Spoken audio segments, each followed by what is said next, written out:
Paseo geopolítico matinal para hablar de algunas cuestiones de interés que se están produciendo a nuestro alrededor en el mundo.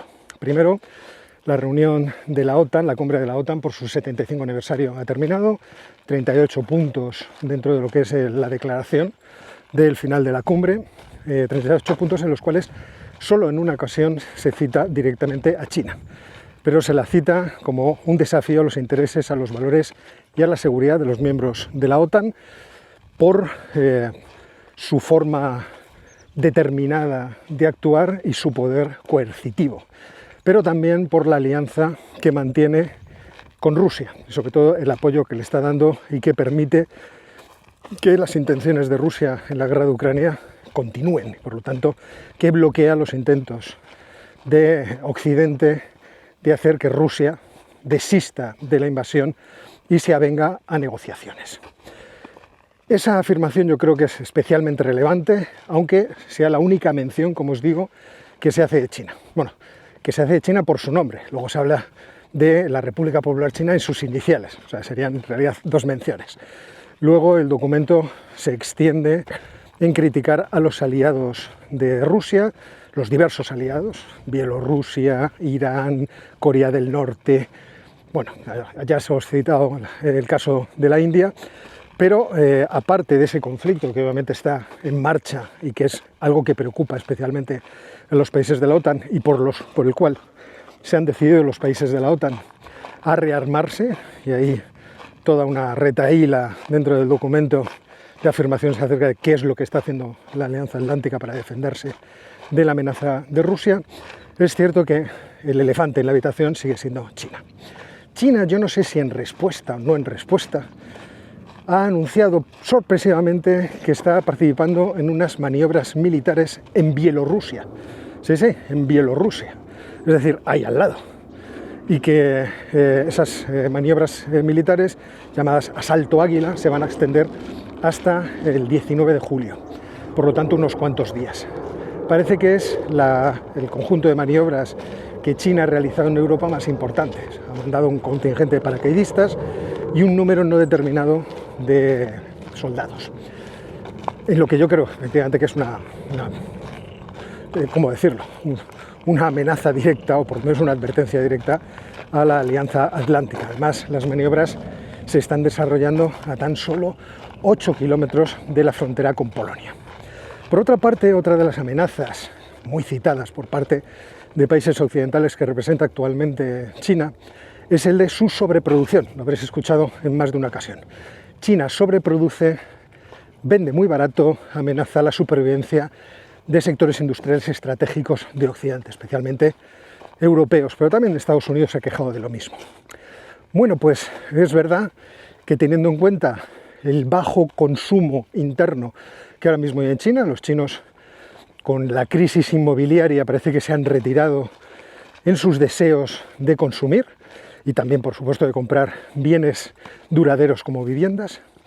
Debido a esto, el crecimiento económico que mantiene el nivel de empleo en China solo se puede conseguir a través de exportaciones. Y parece que China está lanzada en ese camino. De hecho, el último mes, el mes de junio, el crecimiento de las exportaciones ha sido récord. Récord en los últimos 15 meses. Se ha incrementado un 8,6% en tasa interanual. Se esperaba mucho menos. Y por eso, pues es verdad que ha sorprendido, pero indica que hay todavía más presión metida en esa maquinaria de exportación por parte de China. Por otra parte, las importaciones se han reducido un 1,8%. Es decir, quizá habría que ver el detalle, pero ahí vemos esa reducción o esa debilidad del consumo interno de China. Con lo cual, los países occidentales ahora tienen, yo creo que los dos ojos puestos, como si fueran estrábicos, en estos dos problemas, lo que es la amenaza puramente militar y, por otra parte, la competencia industrial y manufacturera, que sabéis que europeos y estadounidenses acusan a las subvenciones privilegiadas que tienen estas empresas chinas por parte del Estado, pero que en el caso de Estados Unidos y de Europa pues tienen perspectivas muy distintas. Los europeos lo ven como una posibilidad de que China traiga aquí sus industrias, renegociar muchas cosas. Estados Unidos está claramente en un camino de incrementar la producción interna, cosa de la que tenemos que tratar. Hay que mirarlo en detalle, porque efectivamente el boom de producción manufacturera en los Estados Unidos es bastante importante. Una cuestión interesante del asunto de China es que la baja demanda interna podría intentarse solventar con reducciones de los tipos de interés. Es una cuestión que, bueno, se lee por ahí en la perspectiva de que el Banco Central de la República Popular China baje los tipos de interés. ¿Me permitís pequeña lección de economía? En economía no existen soluciones automáticas para todo o soluciones únicas para todo. Y la idea de que el consumo puede expandirse gracias a reducciones del tipo de interés en condiciones normales es absolutamente cierto, pero las peculiaridades de cada población también pueden hacer que esas reducciones del tipo de interés no den los frutos que uno espera. Porque al fin y al cabo, lo que hacemos o lo que hacen los bancos centrales cuando mueven el tipo de interés no es más que tratar de influir en las decisiones de los agentes económicos, tanto empresariales como consumidores. Y dependiendo de cómo sea la circunstancia particular de unos y de otros, a lo mejor esos movimientos de tipo de interés no afectan como previsiblemente se esperaría. ¿Por qué digo esto? Digo esto porque el consumo en China efectivamente está muy maltrecho, los consumidores no quieren lanzarse al consumo y eso hace que sus tasas de ahorro crezcan. En general, las poblaciones orientales, en especial China y Japón, son muy ahorradoras. Eso quiere decir que bajadas en el tipo de interés lo que producirían, entre comillas, sería una especie de redistribución del ingreso de ahorradores hacia aquellos que reciben los préstamos, de ahorradores a prestatarios, de prestamistas a prestatarios, o dicho de otra forma, del público en general a las empresas, que ahora se podrían financiar mucho más barato, no necesitarían, por ejemplo, financiarse en los mercados de valores. Entonces, ¿hasta qué punto eso ayudaría a que repuntara el consumo?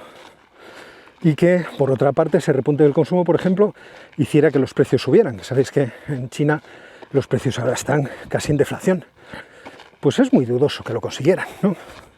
Es decir, lo que tendríamos sería que le meterían un chute de adrenalina a las empresas para seguir en esa actividad hiperexportadora.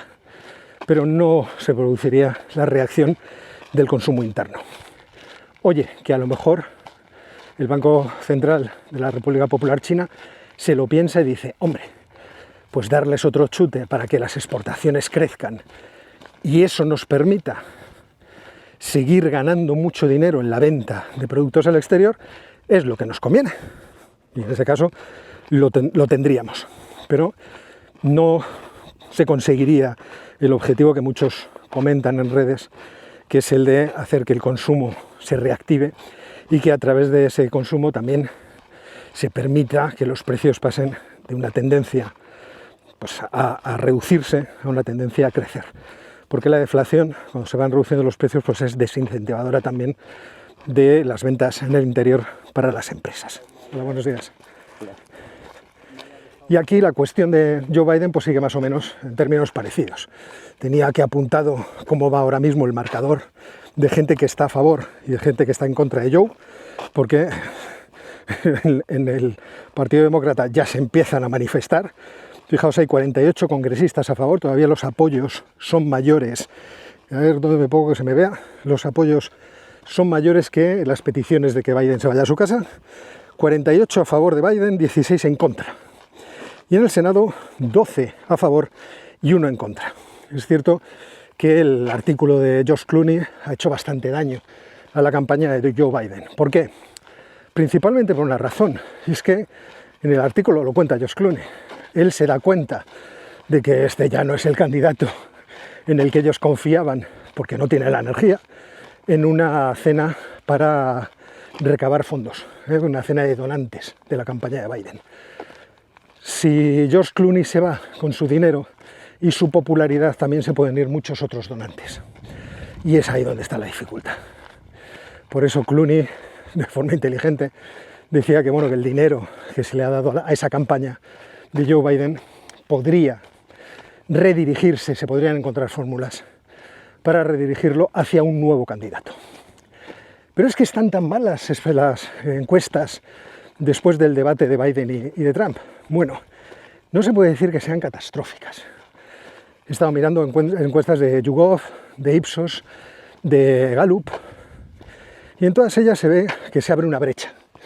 Pero la brecha, es decir, el crecimiento del voto esperado de Donald Trump y la reducción del voto esperado de Joe Biden, no se separan más de 3-4 puntos porcentuales. Por lo tanto, ahí todavía podría haber alguna esperanza para Joe. De hecho, hay algunas encuestas que le siguen dando con una leve ventaja, un 1%, un 2%. Pero la ventaja de Donald Trump tampoco es mucho más grande. Es cierto y es notable y es curioso que ya han introducido en esas encuestas a Harris, a Kamala Harris. Y bueno, es curioso porque ya se está buscando, yo creo, no solamente tener información sociológica, que es siempre interesante, sino también, creo yo, justificación cuantitativa de por qué debe ser sustituido Joe a la cabeza de esa carrera presidencial en la que se resiste a marcharse. O sea, lo cierto es que Joe se resiste a marcharse y está empecinado, aunque confunda a Zelensky con Putin y a Kamala Harris con Donald Trump, porque sabéis que son los dos nuevos patinazos, lapsus lingüe, en los que ha incurrido el pobre candidato. Bueno, pobre candidato y presidente actual. O sea que, bueno, es cierto que también la prensa está a la que salta. Cualquier cosa que vaya a hacer mal Joe se va a amplificar mucho. Yo creo que porque ya todo el mundo está en la tesis de que debe retirarse. O sea, el New York Times ya ha escrito un editorial sobre eso.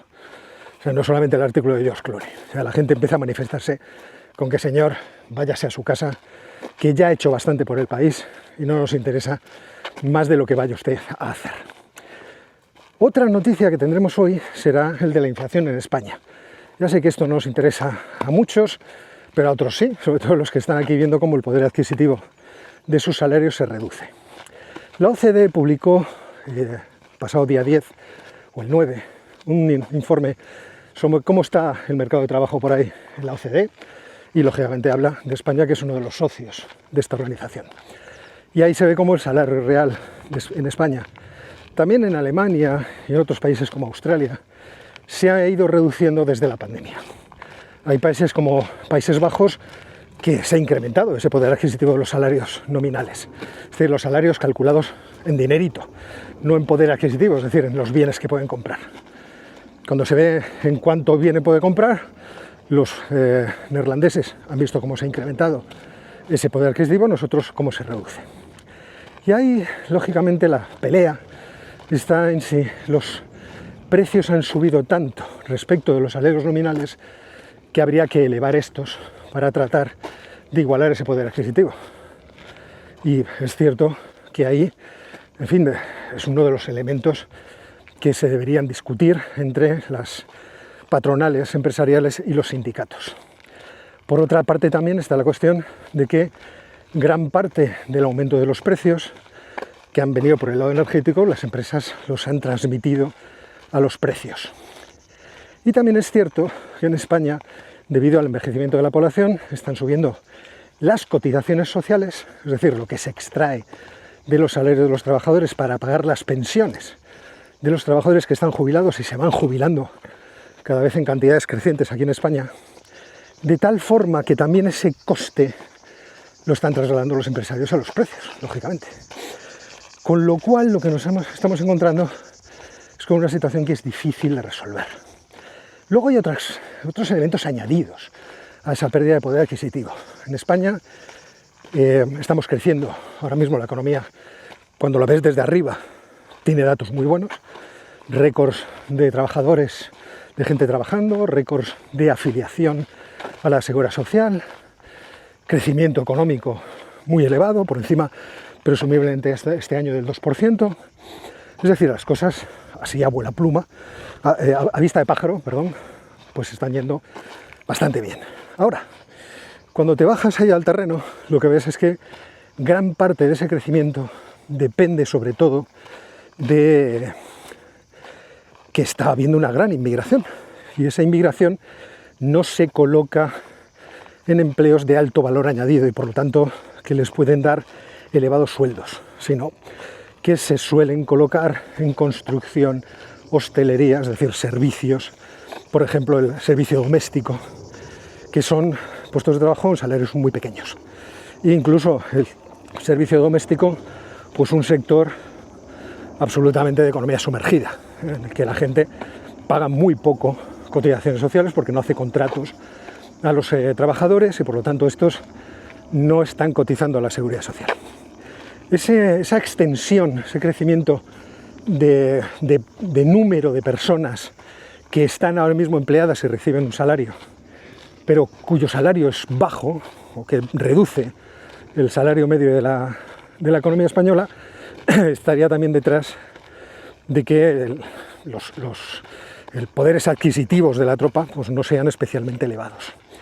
Y esa es una cuestión que ya veremos cómo se maneja.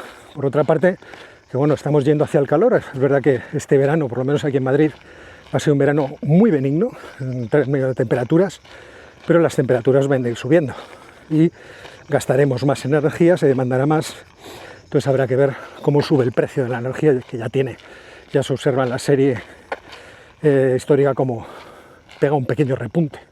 Entonces veremos exactamente cómo afecta eso también a la evolución de los precios y a la evolución sobre todo de la inflación subyacente, que está un poco terca en no reducirse. Ese sería un elemento interesante de verse.